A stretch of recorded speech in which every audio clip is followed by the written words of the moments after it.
आज आपण बनवणार आहे तांदूळची भाजी।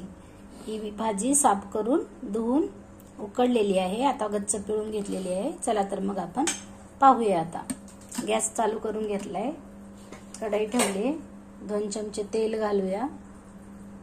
तेल छान गरम होऊ देऊया।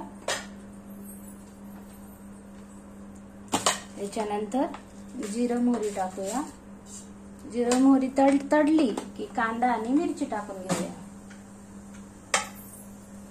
1 कांदा आणि 4 मिरच्या कट करून घेतल्यात आणि तेलात टाकून घेतल्या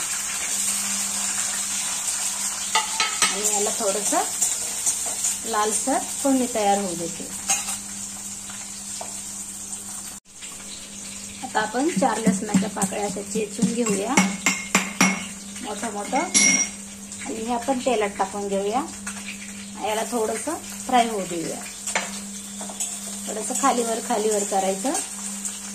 अर्धा चमचा हळद, थोडासा अर्धा चमचा नमक हे पण टाकून घ्यायचं। याला पण मिक्स होऊ द्यायचं। हे आहे अर्धी वाटी शेंगदाण्याचं कूट, हे आपण नंतर टाकूया। आता आपली फोडणी तयार होत आहे। हे पहा, आता छान फोडणी तयार झाली। ही भाजी टाकून घेऊया।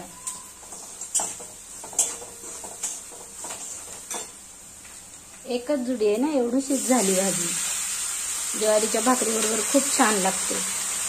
आता हे शेंगदाण्याचं कूट टाकूया आणि आपण हे आता मिक्स करून घेऊया आणि 2 मिनिटं झाकून ठेवून शिजवून घेऊया। माझी तांदूळची भाजी आवडली असेल तर व्हिडिओला लाईक करा, शेअर करा, सबस्क्राईब करा, मित्रमैत्रिणींना शेअर करा।